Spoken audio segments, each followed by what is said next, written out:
What were the most important takeaways from the Week 13 action of Sunday for fantasy football? It's time to find out right here and right now as another week of Locked On Fantasy Football kicks up with Roundup Monday. You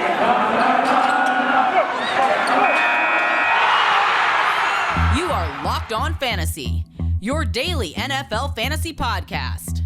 Part of the Locked On Podcast Network, your team every day.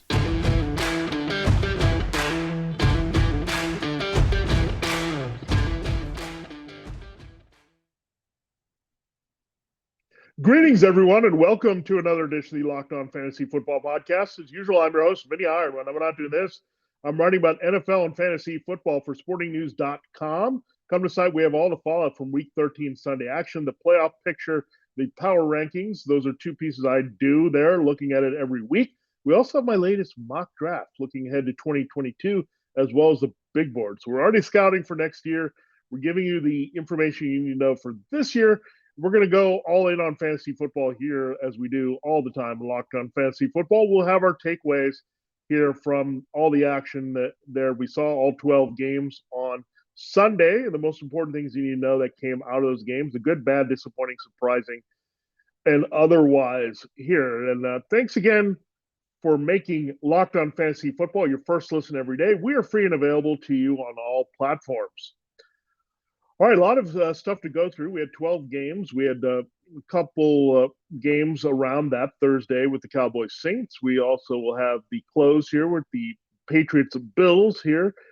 And we'll get more of a regular schedule here in Week 14. Let's look back on Week 13. Let's start in Atlanta with the Bucs-Falcons game. And with this one, Tom Brady, it was a relentless throwing game for Tom Brady. We knew we were going to get one of these games at some point where they just didn't want to run the ball and saw the matchups of the passing game that they loved. So Brady was just coming out firing here. Still, Leonard Fournette got it done. He looked good as a receiver again. That's the biggest thing for Leonard Fournette. He's staying on the field over Giovanni Bernard there. He's also getting all the early touches. Ronald Jones had to exit as well. So Fournette is a big red zone threat. We know Rob Gronkowski is also that. So they work the middle of the field. Just constant passes over the middle to Chris Godwin. He didn't score. Mike Evans didn't score, but Mike Evans just on the cusp of 100 yards. Chris Godwin well ahead of that, and Gronkowski 2 touchdowns. So a lot of the Bucs offense we've seen comes from what we saw down the stretch in November and December last year, except it's without Antonio Brown, and he's not going to be here. The suspension, will they move on from him? But I think in his mind, Tom Brady has. They've used Fournette more in the backfield. A healthy Gronk changes things. Evans and Godwin themselves are already pretty hard as matchups as wide receiver. They just incorporate some other guys when needed, Cameron Brate and Scotty Miller and some of these other guys just to draw some attention. But just with Gronk and Evans and Godwin alone, especially when all three are healthy, that's a load. And you get Antonio Brown, the Bucs can be downright unstoppable there, so that changes things. But I think they're just adjusting the fact that they may move on without Antonio Brown, given all the controversy and everything that's happened here and the attention he's brought to the team. So something to keep in mind there if Tom Brady goes that way. But the principles for the Buccaneers, keep getting it done. Brady, Gronkowski, Godwin, and Evans. Now for the Falcons, without Calvin Ridley, they've kind of settled in on Russell Gage being their number one. He had a big game last time here as well. Matching Chris Godwin with the massive volume, double-digit catches, going over 100 yards. Unfortunately, lost a fumble on a play where he could have had a lot more yards there on a nice completion from Matt Ryan. Matt Ryan finishes just below 300 yards. Unfortunately, no touchdowns. So whenever you get that around 300-yard game with no touchdowns, it's hard. But the Falcons got a touchdown from Mike Davis, of all people, early in the game from the backfield, not Cordarrelle Patterson. He had a good start to this game, but not enough there, and the Falcons scored their other touchdown on a rando pick six there for Tom Brady, where he wasn't looking through to the defensive lineman. It was an easy score. So, again, Tom Brady was responsible for most of the points in this game on both sides here. So, Brady looked outstanding. The 2 to Gronk,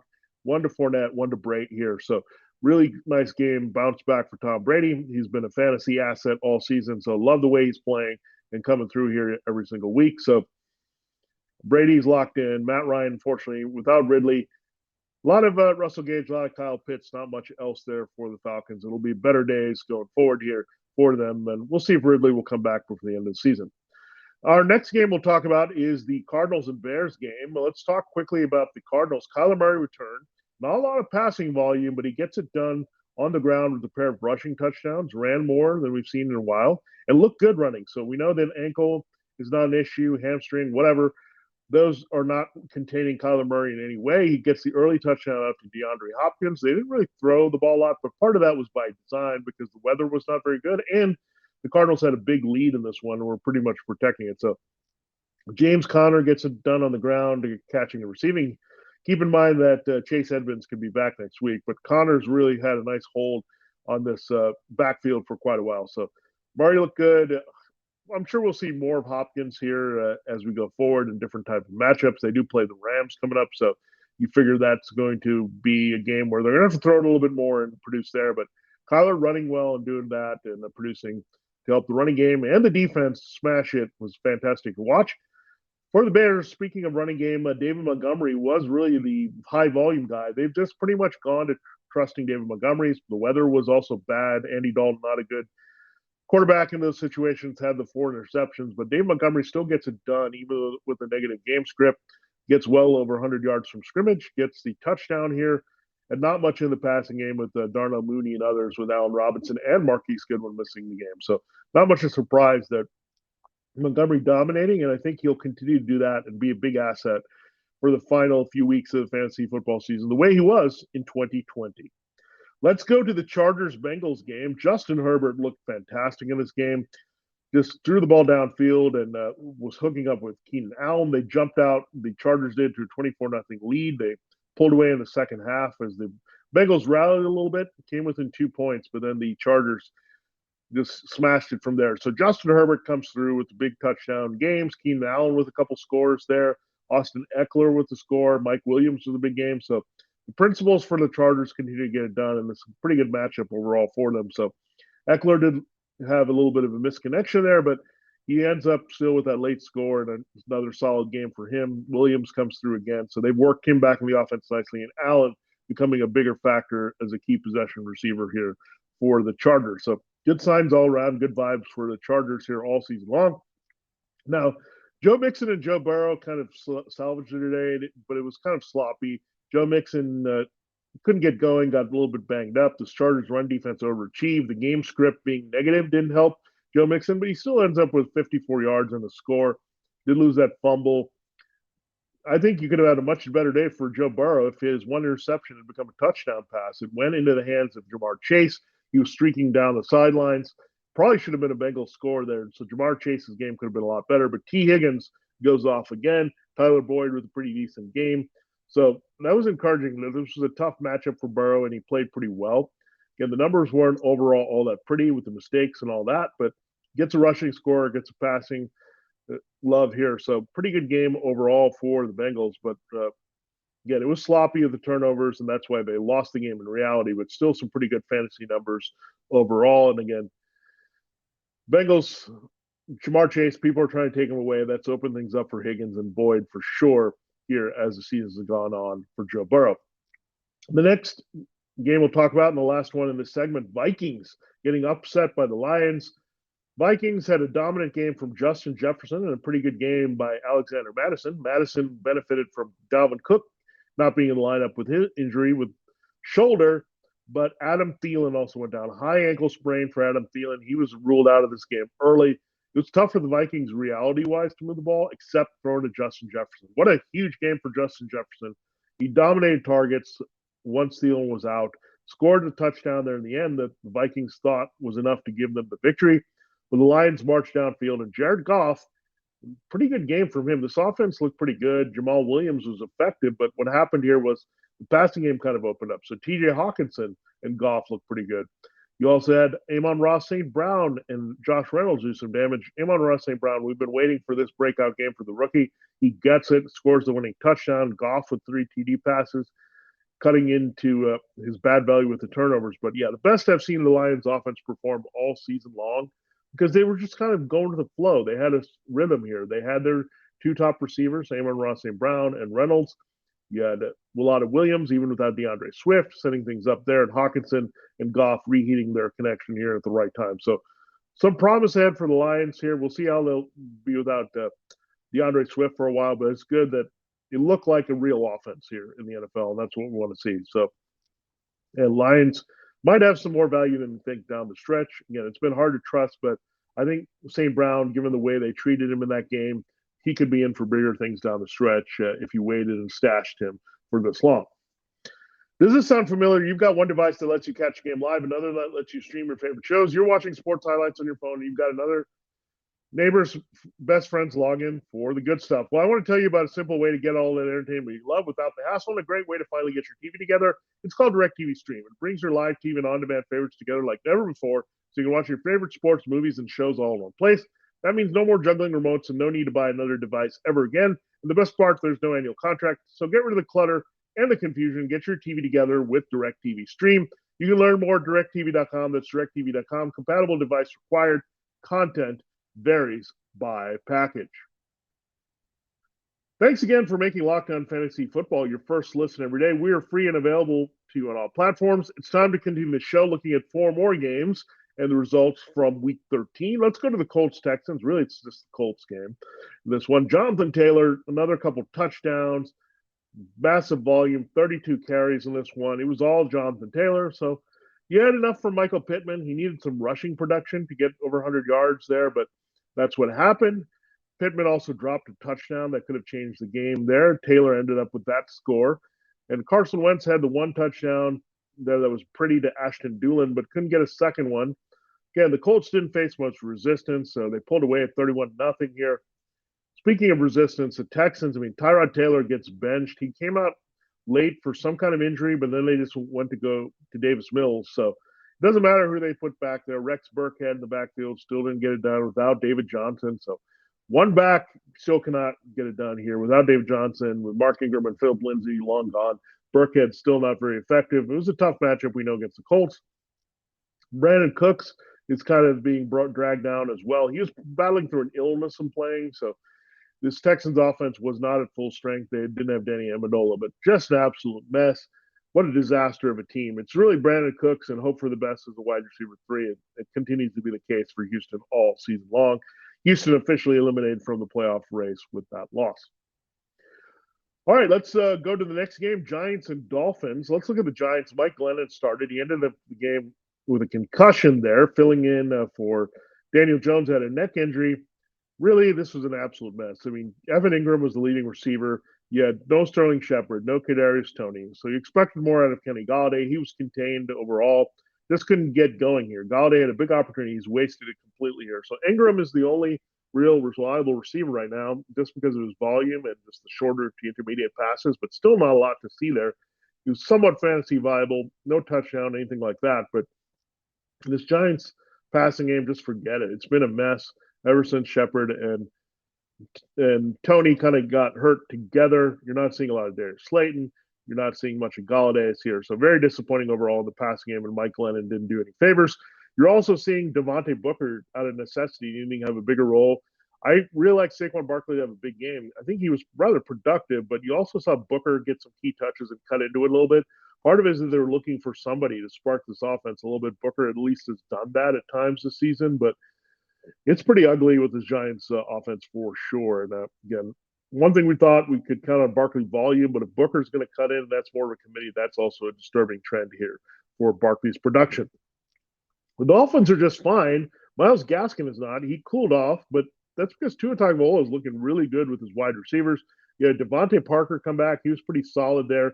Jalen Waddle, 9 for 90, leads the team again in receiving. So Waddle's locked in as a wide receiver 3 with some upside every week if he can get in the end zone, but look solid for him. Devontae Parker looked pretty involved, as well as Mike Gesicki. So this is what they want to do, open up the passing game a little bit with Tua. He's responding well with the completion percentage. Got a couple touchdowns in this one. So again, Myles Gaskin is not necessarily what this team wants to do as much. Giants are pretty tough up front, so maybe they avoided that a little bit. But look at Tua getting it done. Because of the way he's playing, Waddle, Gesicki, and now Parker are all relevant in fantasy football. So something to keep in mind there. If you were looking for some wide receiver help, Parker was definitely involved quite a bit with those other two. Waddle, and Gesicki. Let's go to the Eagles-Jets game. Gardner Minshew gets to start. We were worried about the status of Jalen Hurts. It looked like he was going to go. Then something happened where he was definitely not going to go. So Minshew comes in, treats Dallas Goedert like God. He throws him downfield all over the field. Goedert responds with 2 touchdowns. This was after a game with Hurts that he had 1 catch for no yards. So Dallas Goedert awakened the sleeping giant, so to speak, here with the Minshew, and they just had a good connection there downfield. Not a lot from anything at wide receiver, but the Eagles were running the ball well. We told about the correlation between if you run the ball well and throw to the tight end, it's usually going to be effective against the same defense. And that's what happened here. The Eagles opened up the middle of the field with Goedert, had no trouble running. Miles Sanders pounds out 120 plus yards in this game. Boston Scott was battling an illness, so he wasn't in the mix. Jordan Howard was already out with a knee injury. So you had Kenneth Gainwell back in the trust of the Eagles offense. There's a change of pace there. And when Sanders was hurt later, Gainwell got a few more touches. So Gainwell actually gets a touchdown. Sanders has a decent game, but not working the passing game. He also ends up the game with an ankle injury here. But looking at that, I mean, it was a good development there for the Eagles and how they really responded with Gardner Minshew there. So we'll see if Hurts can return. They do have a bye week coming up, so I'd expect Hurts will be ready to go after that. But we'll see if they want to pivot to Minshew. I think part of it was the matchup against the Jets that Hurts might have had some similar success here running and passing, so something to watch there. But Sanders goes into bye. We'll see how this backfield reshuffles here. I assume he'll still be the number one, with Gainwell being more of the change of pace versus Scott or Howard after the break. On the other side of things, Elijah Moore keeps getting it done as the Jets' number one wide receiver, really all over the field. Corey Davis getting hurt again helps Elijah Moore's cause here, so a lot of stuff to look at there. And look, for better for worse, Tevin Coleman is their lead back. It isn't pretty. He's not putting a lot of numbers, but hopefully Michael Carter will return there. Zach Wilson has looked a little bit better, but it doesn't matter now. Elijah Moore is pretty much quarterback proof. He's got it done with Joe Flacco, Mike White, Josh Johnson, and now Wilson. It doesn't really matter. So love Elijah Moore. He's a nice player all along and really established himself as the number one offensive weapon for this team here down the stretch.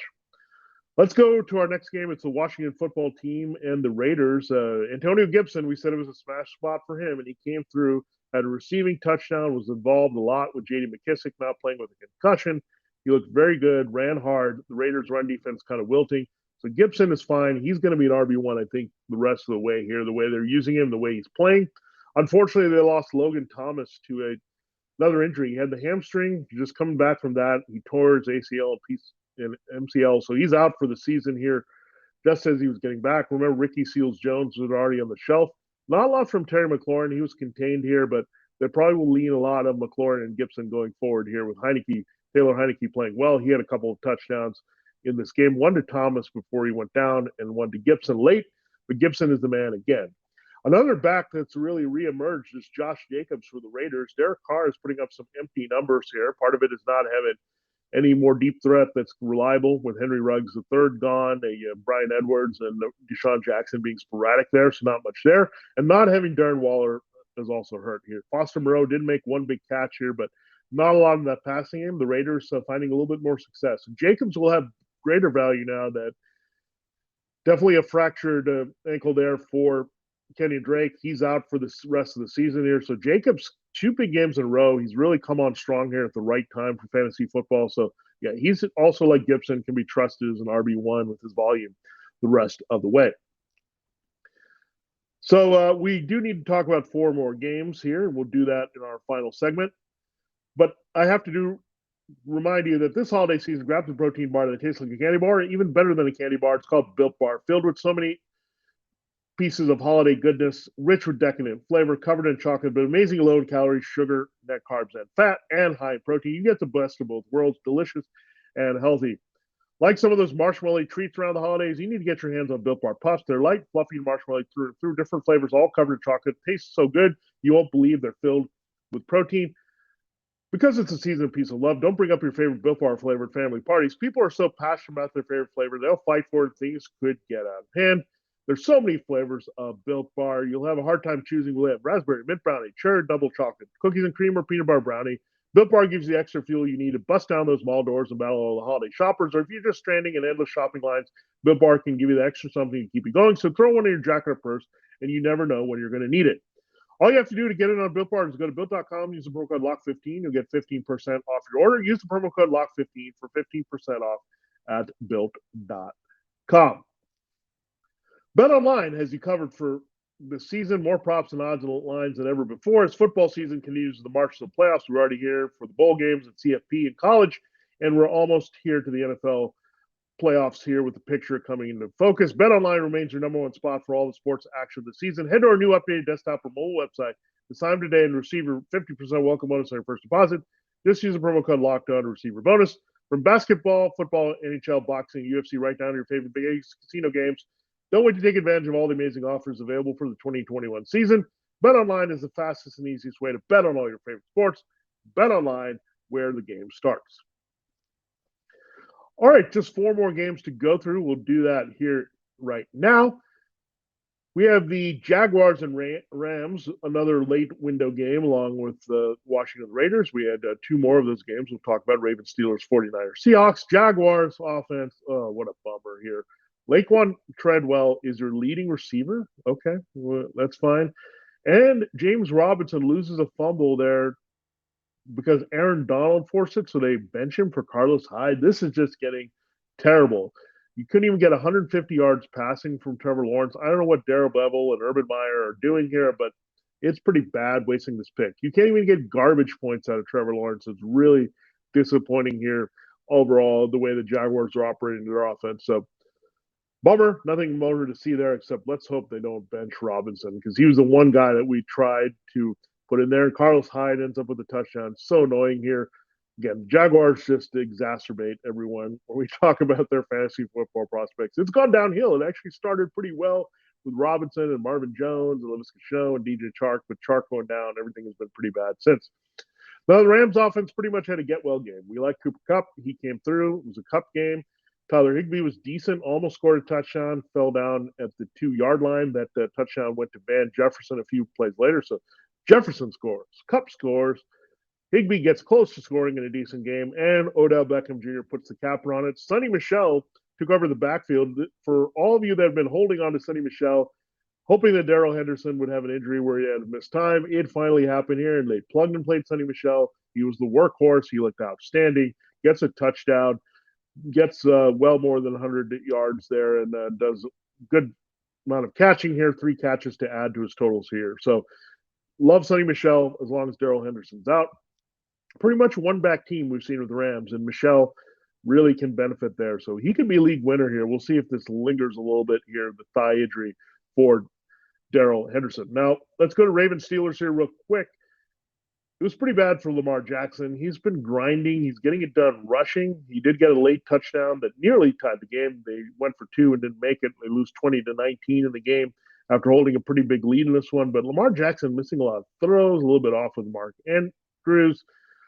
He's been pretty good with Marquise Brown. I think a lot of problems have been trying to force the ball into Sammy Watkins. Watkins ends up with a touchdown, but they were better off without Watkins when it was a lot of Rashad Bateman playing off Marquise Brown and Mark Andrews. So don't know what's quite wrong with the Ravens offense. They're still running the ball pretty well with Jackson and Devonta Freeman just kind of establishing himself as the back of choice here over Latavius Murray and everyone else they've shuffled through here. So yeah, it's tough. I mean, you want more from Mark Andrews. He had a big first half, but kind of quiet in the second half. They just need a few more weapons to step up. And maybe, again, to pivot to more Batemans, more Watkins would help here. Going forward, the offensive line is also doing no favors. They're not playing well at all. Alejandro Villanueva really struggling. Patrick McCarry hurt again at right tackle. So it's been tough. That's been an underrated story of the Ravens, but their offensive line having issues has been really hard this season. We go to the Steelers, and Deontay Johnson's the story there. Chase Claypool's there, but Johnson's been the man here.